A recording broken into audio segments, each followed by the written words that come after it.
J'en ai gros un petit peu sur la patate, comme on dit. Yves Planche a décidé de laisser son fauteuil de maire, mais c'est loin d'être aussi simple. J'ai personne derrière moi, alors que j'avais une liste en face de moi en 2020. Et donc, je ne comprends pas pourquoi il n'y a pas des gens qui s'investissent pour notre commune. Et qu'on n'arrive pas à trouver à 9 personnes au minimum pour pouvoir assurer un conseil municipal.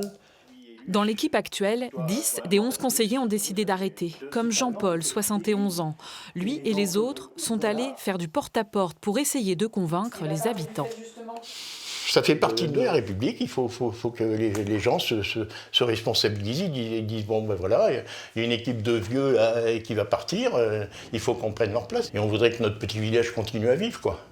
Qu'il ne soit pas rattaché à une grande ville ou annexé à on ne sait pas quoi. Autre conséquence fâcheuse pour la commune, le risque de perdre son école. Sans municipalité pour la défendre, les 2 classes pourraient être supprimées.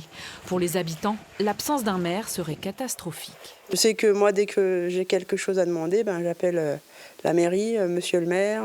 Sans maire, qu'est-ce qu'on fait? Qui va nous répondre à nos questions?